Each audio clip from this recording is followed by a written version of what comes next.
What really happened with your host, Mike Rivero. You're listening to the Republic Broadcasting Network, where you'll find out what the Fukushima's going on. And aloha, America. Welcome back to our show, hour number 3. The phone lines are open, 800-313-9443. And before we get back to the phone calls, some of our alert listeners have sent in emails. There are, in fact, commemorations for the USS Stark taking place at various points. I just put up one of them at the website here. All right, let's go back to the phones. Lenny in Los Angeles, aloha. Welcome to the show. What's on your mind?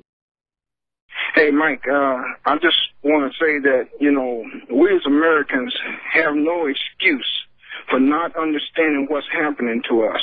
After all, we did have a country called Germany that went through all of this and was used as a hammer to beat down other countries. Okay, so it's not like we haven't seen it before. And the way I see it is we have a choice. Okay, because I'm looking at America, and it's supposed to be land of the free and home of the brave. I can honestly say I don't think we are free, and from what I'm looking at, we sure as hell ain't brave. All right. Okay. So here's the way. And just let me finish if you don't mind.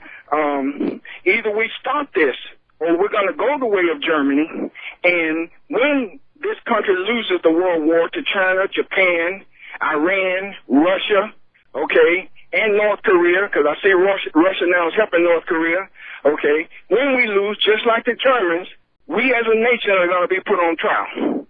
Okay, and frankly, I think it's about the only way the evildoers that are running this country are going to get their comeuppance. Now, and that divine fleet that you often speak of, when we do lose, when this country does lose, it's just going to think it's divine right to leap from the back of the dying dog onto the back of the winning dog and keep on with his way. Just like the movie The Thing, it'll just morph into the organism that's still living and become part of it. Well, that's a good metaphor for what's going on. And yeah, my concern is that our government is engaging in many of the same crimes that Nazi Germany did: concentration camps, use of torture, demonization of a targeted group as a scapegoat mechanism, starting wars with outright lies and deceptions and fraud. And I'm afraid that when we lose this war, and I think we will, future generations of Americans are going to be forced to share the collective guilt for events that happened before they were even born. Just like the people of Germany to this very day, who were born after World War II is over, and they were indoctrinated in their schools to feel guilty about what the Nazis did and all this other stuff that was going on, even though they were not there at the time. And I really don't want to see future Americans have to go through that. Now, like you, I don't have any children, and like you, it's been one of my biggest regrets in life. But like you, I thank God at this time I don't have any children, because I don't want them coming up under such guilt and oppression that they had nothing to do with. But you can see it's the same card being played over and over and over again. It's not like we don't know what's happening, okay? Stop blaming the German for what they did unless we're willing to stand up and stop what we're doing. Yeah, I would agree with you on that one. I would agree with you on that one. The reality is right now, unfortunately, in this new world war, the United States are the baddies. And that it's obvious. Anybody who objectively looks at the military dispersal around the world of U.S. weapons of war, it's obvious that the United States government are the aggressors here. And the corporate media's job is to convince you that, oh, we have to go over and bomb these people. It's humanitarian. We have to invade this country. We must bring them democracy. We have to, and endless series of lies. Saddam's nuclear weapons, Assad's sarin gas, and so forth and so on. Yeah, and Susan Rice, Libya's Muammar Gaddafi using what was the purple pill? What's it called? What's that pill called for erectile dysfunction? Viagra. What do we call it? Viagra. Yes, said that he was using Viagra to rape all the women in this country. Okay, look, these people need to be brought to justice. If we don't do it, I'm telling you, the Americans are going to be in the same position that the Germans were. And you're going to have everything taken from you anyway. So, and let me just say this pertaining to bullies. They don't stop unless you stop them, period. I hear you. I hear you. All right. Well, listen, thank you very much for the phone call, Lenny. You've made some very, very good points. And we're going to switch over to Mo in Florida. Aloha, Mo. Welcome to the show. What's on your mind? Oh, hi, Michael. Thank you for taking my call. I had a little computer problem, or I don't know, was somebody screwing up with your site? And so if you've already discussed this, then you can let me know. But I was just thinking, this thing with Lieberman actually, felt like somebody kicked me in the stomach, and I shouldn't even care anymore, because you can just see Netanyahu's just sitting there laughing his head off at the stupid Americans that are used like foolish tools. But I was thinking, who did Trump just meet with a couple days ago? Henry Kissinger. I can just see this right now. I can hear it. You will hire a Lieberman for the FBI, and you'll be okay. And that's what I think happened. Well, you're raising a very good point that the threat of impeachment and making a big stink over Russiagate may be what's being used to coerce Donald Trump to go along with some of these things, like Lieberman is head of the FBI. And once Lieberman gets confirmed, all of a sudden they'll say, oh, well, there were right, there was no evidence of Russian collusion, and it all goes away. But that may be what's really going on, is they're convincing Donald Trump they could actually take him out of office, even though it's all a lie, in order to get Donald Trump to make some choices and decisions that serve the deep state. Why don't they just call Netanyahu and just make him the president, so at least we know who's in charge? Well, Netanyahu wasn't born in this country. He doesn't qualify under the Constitution any more than Ted Cruz did. No, change the Constitution. Well, there's not much point in that. They're just ignoring it as it is. Yeah. Well, like Cynthia McKinney said, she had to take the pledge, and I call it the Ziocons. The Zionists and the neocons they're just, that old saying, when you're up to your neck in alligators, you forget that your main objective was to drain the swamp. Is that appropriate or what? It's very appropriate. Unfortunately, Donald Trump is up to his hair in alligators right now, and they do not like it. Michael, I love you.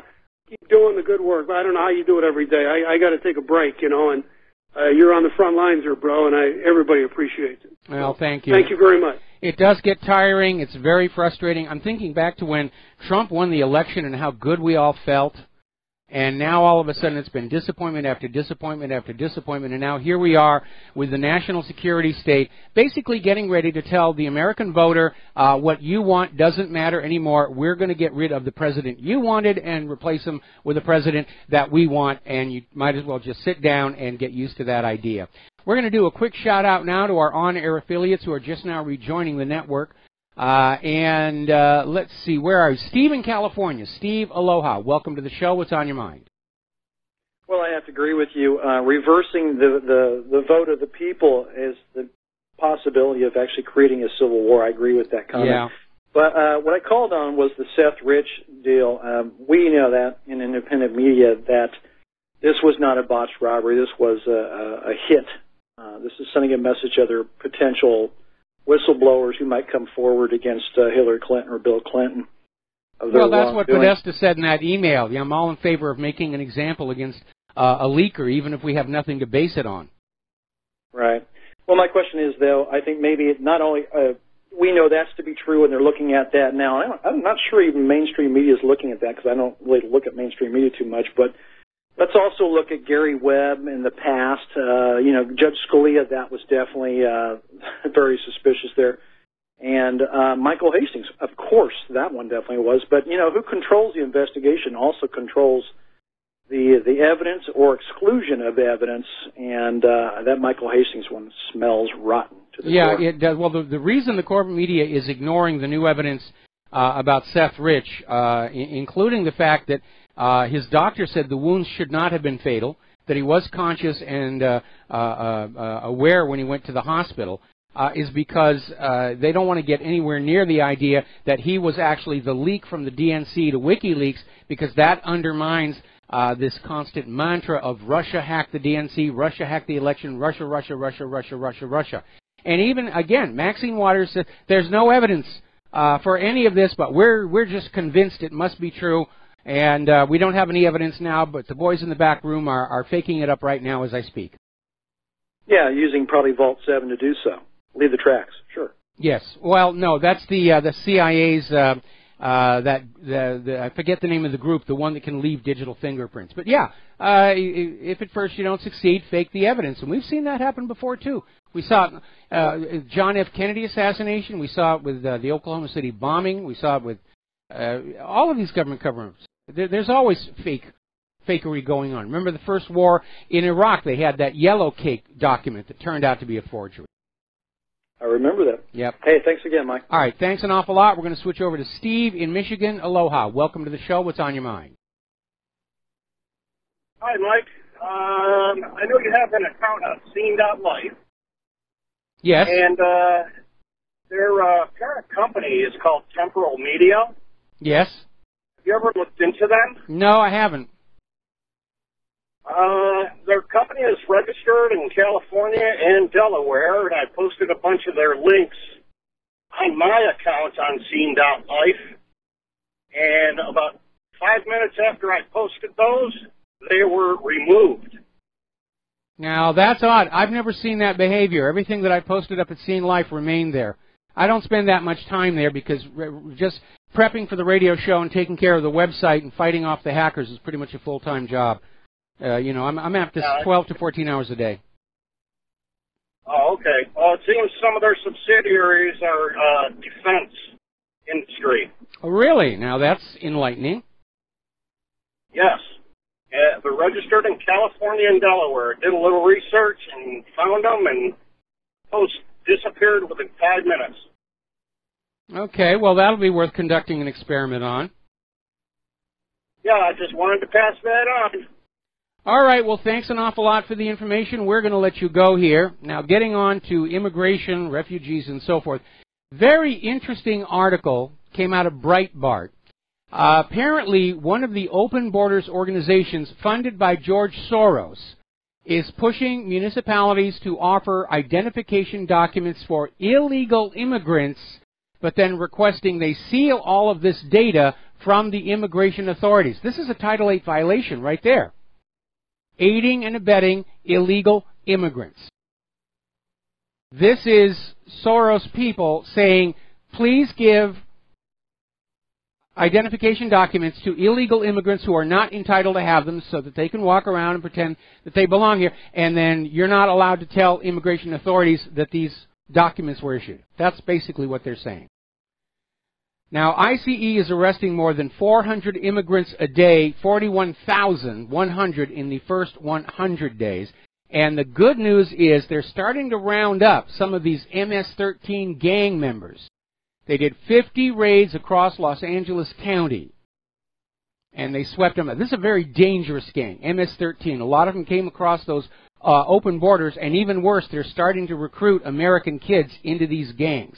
And it's easy to recruit these kids in these hard economic times because MS-13's got a lot of money from its various activities. All right, we're going to take another phone call. Richard in New York, aloha. Welcome to the show. What's on your mind? Well, good afternoon, Mike. I heard you discussing the anniversary of the USS Stark incident. And I kept a diary. I was a Marine with the 26th Marine Amphibious Unit, Special Operations Capable. I was aboard the USS Nashville at the time of that attack, and I kept a journal through that entire deployment. I was wondering if you'd be interested in my reading my entries for that date. Yeah, if it's not going to take too much time, please go ahead. Probably a couple of minutes. You can stop me any time. I'll try to read it as quickly as I can. The date is 18 May 1987, 0530. Awoke to excited talk of a U.S. ship in the Persian Gulf being hit amidships by 2 Exocet missiles from aircraft, one of which was shot down. Unconfirmed reports say a distress signal was received by a guided missile cruiser, and the attackers were Iranians. Now, off for camp to camp. Now yeah, that, right. Okay, so this looks like this was supposed to be a false flag because Reagan said it was Iran, but it later came on out it was Iraq that had done it. Exactly, and I found that out later, but this is right from my diary, which I took aboard that ship, okay? And it says, we thought that we were probably going to be in Marine Operational Deployment Lock, which we were later on. But the entry goes, reports up until 1300 say the USS Stark, FG-31, took 2 hits in the magazine, 1 in the cargo bay, which did not explode, and 3 dead, 30 missing, listing 13 degrees to port. Phalanx down 1 of 2 aircraft, either failure to track or manual committed or timing led to the Sea Whiz not downing the second missiles, which were fired simultaneously at 25 miles away or more. 2 ships are alongside the Stark to pick up survivors, and the Nimitz and Kitty Hawk are steaming to the Gulf of Persia. We are offloading in Toulon, but rumors still go about Modlock, possible U.S. action taken, if any, toward Iraq. The incident happened at night, and COM indicated that the ships were not recognized as foe. Damned if we do, damned if we don't, they say, and I'm sure when America hears, they will be pissed off at finding one of their frigates just about sunk after being blown to hell by yet another third world, whatever.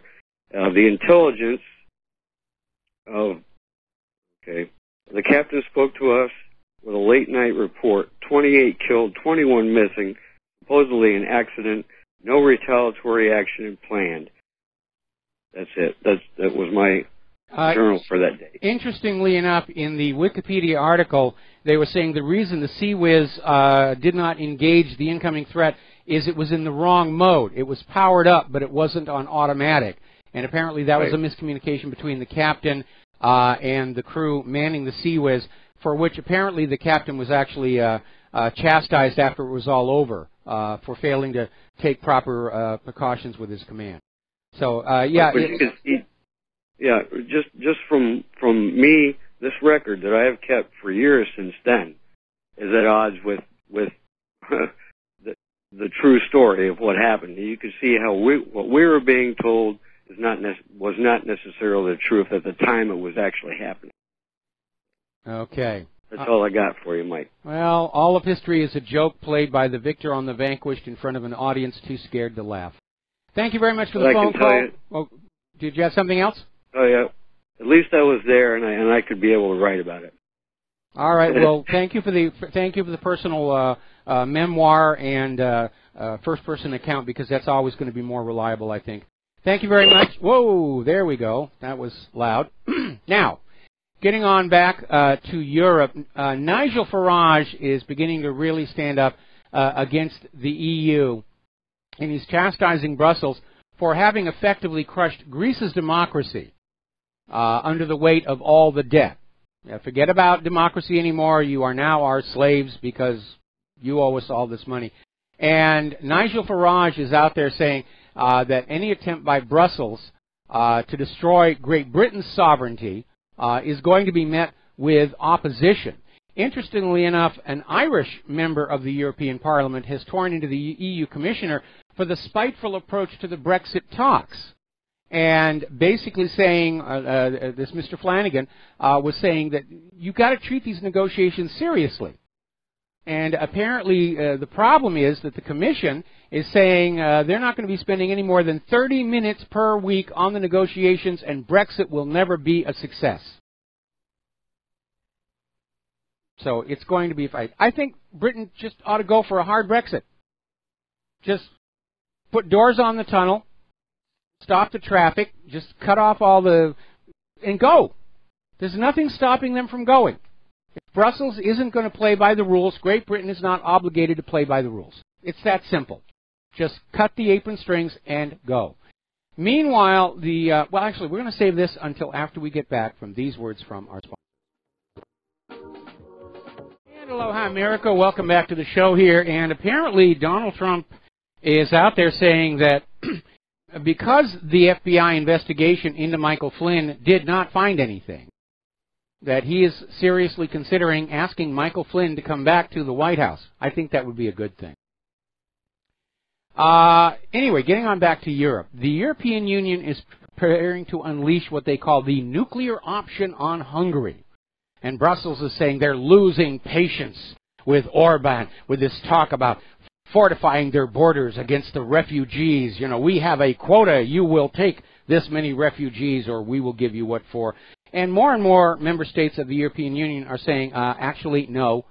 In fact, over in Poland, their interior minister is saying the refugees are causing much more damage than we would get from the EU sanctions. So we're just going to let the EU sanction us. And interestingly enough, Germany, which is sort of the champion of this open border ideas, is actually going to have border controls during July's G20 summit. They want to make sure that certain people are not allowed to get near the G20, and so they're actually going to have border controls. Now, the political correctness has reached an insane degree in this country. And apparently, over at the American University in Washington, D.C., they have set up an area called The Bridge. Apparently this opened a couple of months ago. It's a place for people to gather, study, and even sing on open mic nights. But apparently with the blessing of school administrators, this is now a safe space for the multicultural campus. In other words, white students are not allowed. And everybody seems to be okay with this. Now, can you imagine if somebody set up on a campus some kind of a little social meeting area, and they put a sign out front saying, no blacks allowed, or no Hispanics allowed, or no gays allowed? Oh my, headline news. But this American University in Washington, D.C., with the blessings of the school administrators, have set up this little social meeting area for the multicultural students in which they're saying whites cannot come on in. It's still racist. And you do not cure racism by being racist.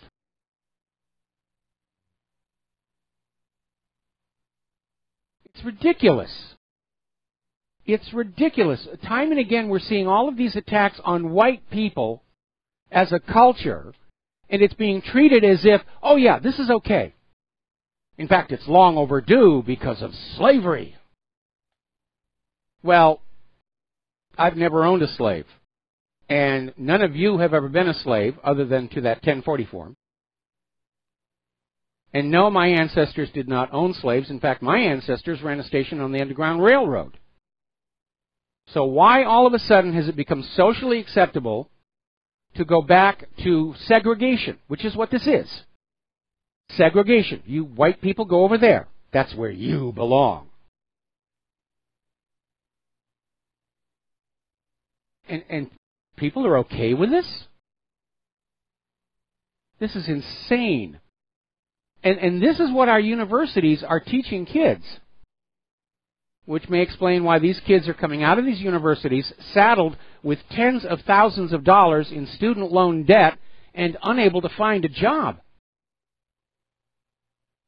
Most of these kids coming out of the universities do not have the skills to compete in a job market, and they're not prepared to deal with the real world. They're expecting the real world is going to be just as controlled and soft and fluffy and Play-Doh and bubbles as the university was, and that's simply not real.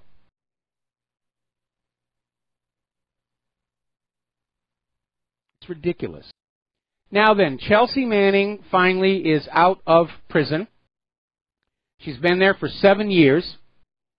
And she says she's looking forward, doesn't want to look back at the past and what happened. And, of course, Chelsea Manning was one of the early whistleblowers through WikiLeaks. And WikiLeaks normally tries to protect their sources. In this case, Bradley Manning at the time was identified and basically had leaked camera footage from aircraft showing the commission of war crimes. And the pilots who committed the war crimes, nothing happened to them. Chelsea Manning, prison. We'll be right back. And aloha, America. Welcome back to the show here. And I want to step on back to that horrible tragedy in Times Square, New York, earlier today, where this 26-year-old guy, Richard Rojas, was fleeing a robbery when he crashed. Now, at the time they arrested him, they didn't realize he was fleeing a robbery. And they were looking at his police record. He had prior DUIs, and so they just assumed he was driving drunk, but then he blew a 0.0 on the blood oxygen meter, and apparently the drug scan has come back preliminary. He wasn't on drugs. And so now they're saying maybe the guy was trying to commit suicide by police officer. Well, you don't need to take out a bunch of pedestrians to do that. Just go up to a police officer and put your hands in the sky. Remember, we were talking just the other day about Tulsa police officer Betty Shelby, who had shot and killed a man that witnesses said presented no threat. He did not have a gun. No gun was in the vehicle. He was standing well away from her with his hands up, and she simply opened fire on him, insisting that there was something about his demeanor that made her fear for her life. And it must have worked. She's been found not guilty of first-degree manslaughter. They just let her walk.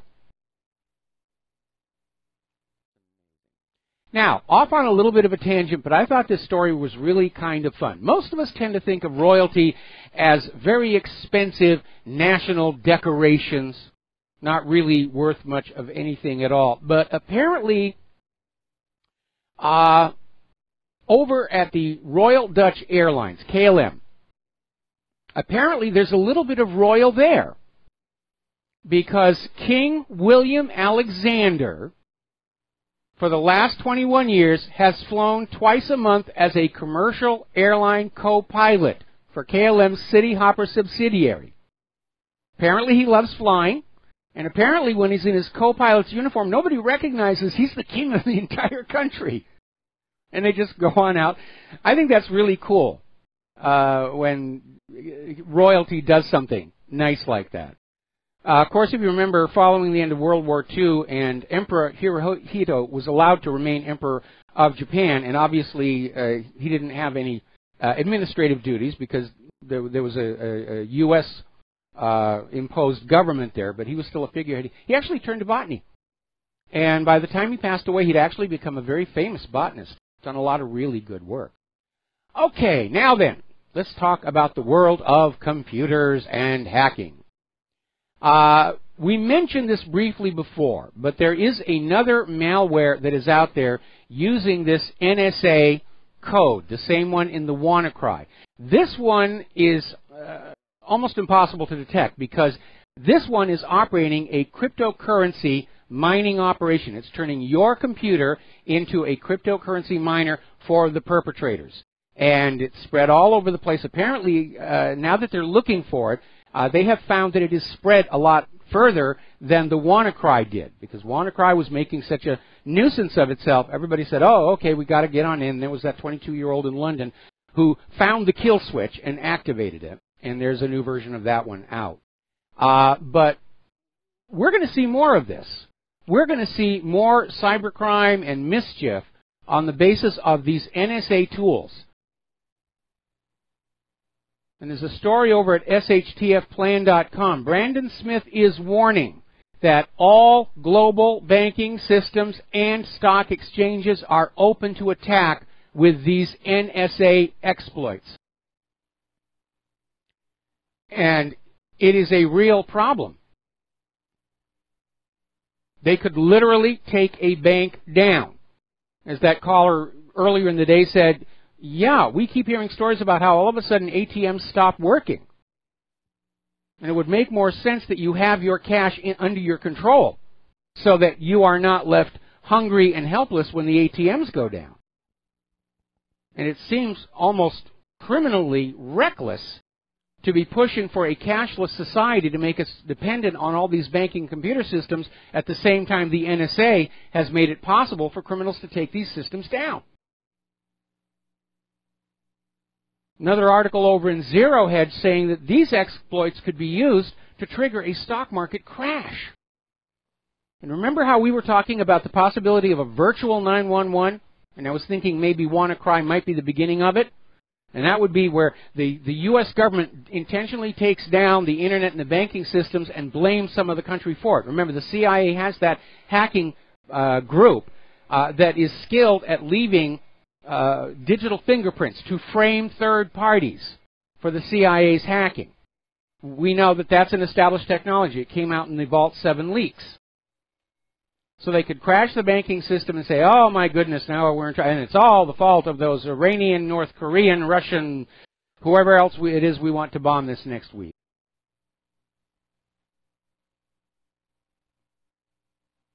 And so it is a reality. In the name of national security, the NSA and the CIA have in fact made the world's IT infrastructure on which we are all so dependent fragile, delicate, vulnerable, wide open. Now, up in Oregon, there's a company called Panic Incorporated, and they develop a number of games and utilities for both Mac OS and iOS, and apparently they fell victim to malware. The founder of the company, Stephen Frank, fell victim to a poisoned download of the Handbrake video transcoder. And I was saying just the other day, when you are downloading a patch, an update, this or that, go to the original issuing company. There's a lot of websites around there that say, we have all the drivers stored up here. We have all the out-of-date patches for all your old software and this and that. And very often you will find they are infected with malware. And I've had a couple of these things happen to me as well from these. We will update your drivers automatically. So this Handbrake video transcoder planted a back door that allowed hackers to basically break on in and steal the source code for all these companies' products. And that means free versions, probably with malware in them, will be released online, and this company may well be put out of business.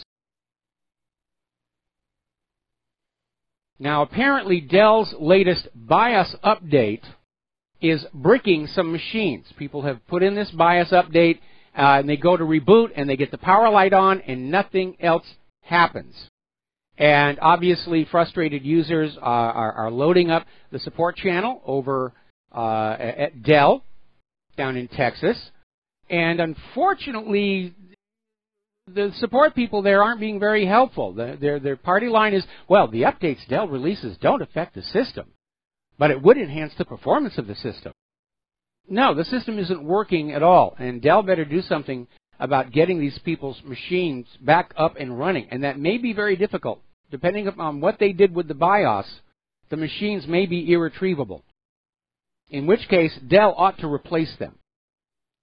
One of the problems that has really hit the computer software industry, in fact, the hardware industry, is they'll go ahead and release products that are still defective. These companies let go of their own quality assurance staff. They'll have a few people to test the alpha. Then they'll put the beta out as a saleable product and wait for you, the end user, to identify the problems and complain about them. It saves them a lot of money, but it turns all of you into uncompensated quality assurance workers for these computer and software companies.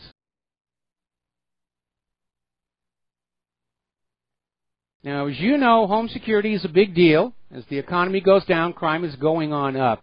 And apparently Rapid7 found 10 vulnerabilities in looking at the Comcast Xfinity, ADT, and AT&T digital life systems.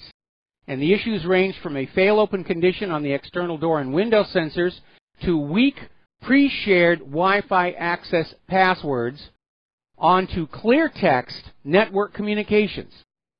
Just wide open out there. Now, these security systems do not go on to the regular internet, so hackers cannot approach them remotely. But if they're outside with the appropriate hardware of your home, they can hack into the security system and turn it off. Again, the rush is get the product out there and get the money. I remember many years ago, my younger brother Matthew, and he had a Fiat, and he wanted to get a car alarm for it. So we went down to Radio Shack, we got the car alarm, we installed it. It was very, very simple for today. There's a key. Put the key in, you arm it, and take the key away with you. And his car got broken into, and the alarm had not gone off. And what we discovered was, due to a defect in the switch, when you turned the switch to arm the alarm was on. But for some reason, when you took the key back out, the alarm would turn off. There were no indicators whatsoever. When I was a kid, American-made products were looked on as the best in the world, the highest of quality. And the made in Japan was the cheap stuff. Today, American products are junk, overpriced. I saw this eyeglass commercial the other day talking about these mail-order eyeglasses. They're made in Japan, so you know they're top quality. Wow, what a reversal. So let's talk about human-caused global warming. Yes, it is still snowing in the Tennessee Valley.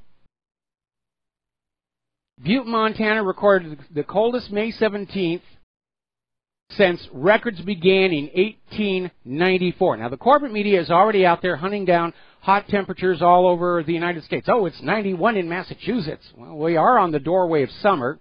Should be seeing those. Apparently in Wyoming, they got underneath this huge, huge storm. And a lot of the roads are closed in the state because of the snow. So if you're in Wyoming, check with your roadway advisories before you get on out there, because apparently it's very, very difficult going. Now, the corporate media propaganda notwithstanding, they're trying to build audience for Al Gore's inconvenient sequel, releases this summer when it's hot. Apparently, the latest measurements are showing that the Atlantic Ocean is actually cooling. And as a result, icebergs are traveling further away from the Arctic caps. And what we're seeing is the Atlantic multi-decadal oscillation beginning its 30-year cooling phase in the 60-year cycle. And they've had record iceberg sightings all along the Canadian coastline. Remember when the global warming people were saying, snowfalls are now a thing of the past? Huzzah, huzzah. And yes, the corporate media is going to try and convince you the world is roasting, it's terrible, it's warm, and it's all your fault, and you've got to pay carbon taxes. Now, the other day we were talking about this Azure Organic Farms, which is a large-scale organic farm. It sort of undermines the claim by the big factory corporate farms that you can't do organic farming on a large scale, because Azure does, and they got a huge customer base. And their local county government had just come on in and said, we are going to require you to spray your field with glyphosate to deal with weeds and pests, and we have the authority to do it.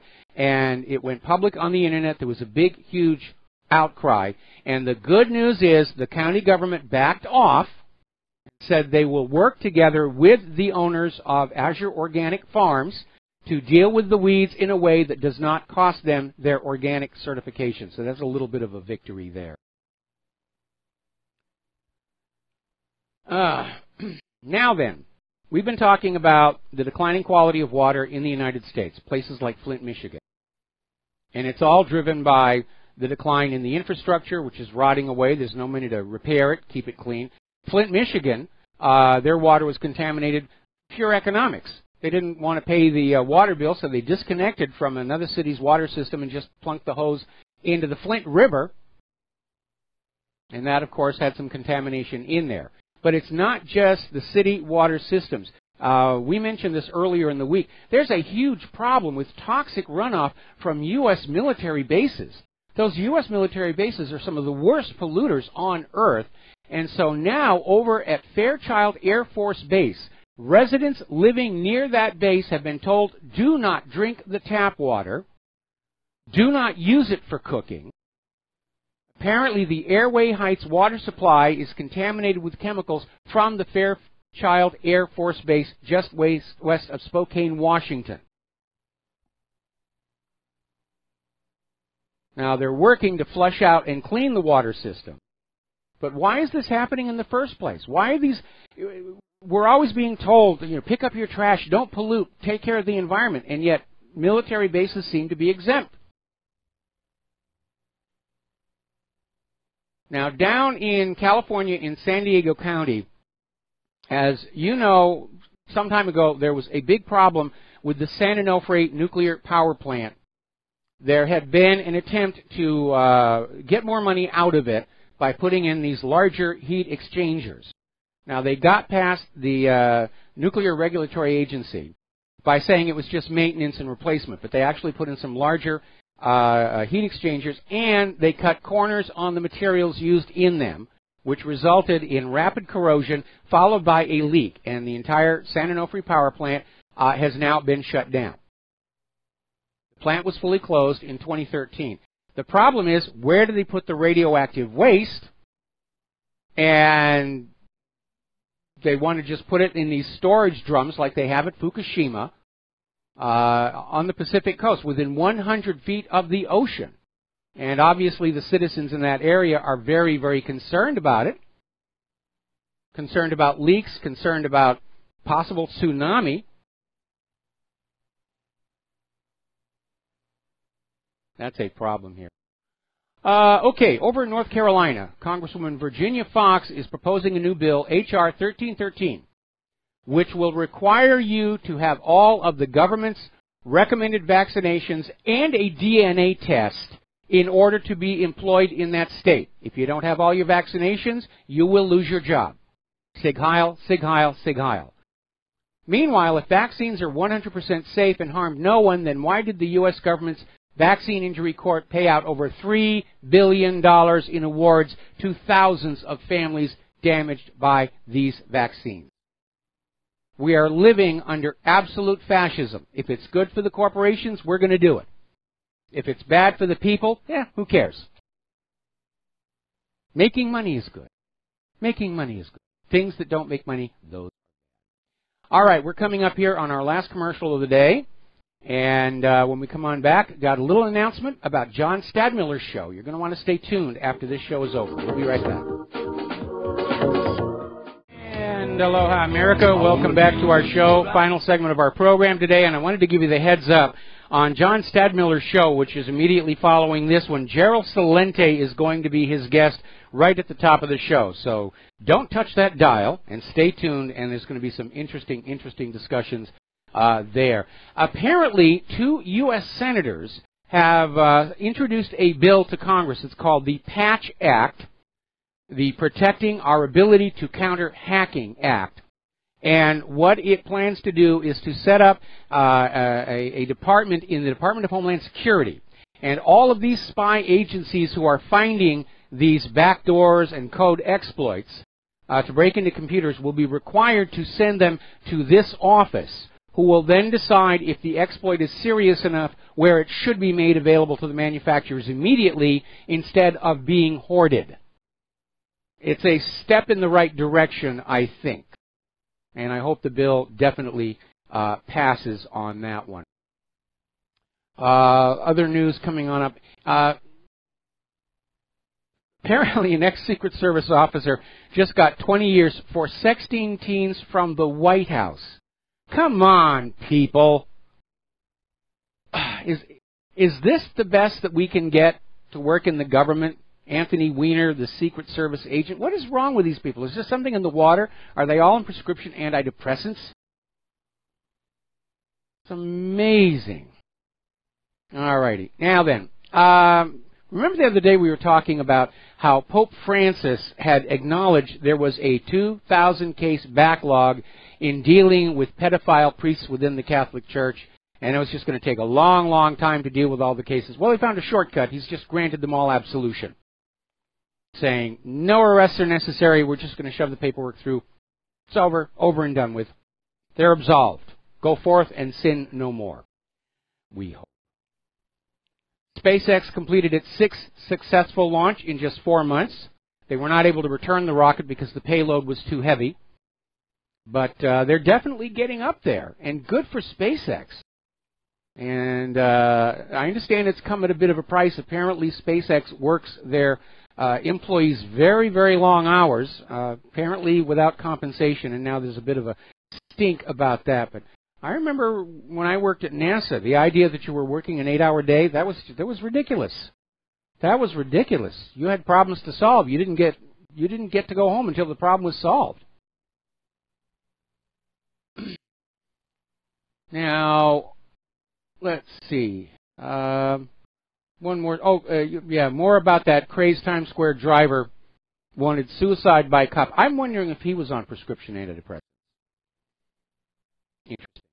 apparently up in Alaska, 2 volcanoes, the Bogoslav, which has been on and off for the last few months, and the Cleveland volcano, have both erupted within a few hours of each other. So it looks like the ring of fire is starting to really ring up there in the Aleutians, which, of course, can cause problems here in Hawaii from tsunamis. So we're going to keep a look on that. All right, there's the music. Time for me to get out of here and get something useful done with the rest of the day. We will be back here tomorrow, Friday, with the lovely Lady Claire. Until then, please share what you learn here with everybody that you know. And we'll be back tomorrow. Stay tuned for John Stadmiller and Gerald Salente. And Aloha, America.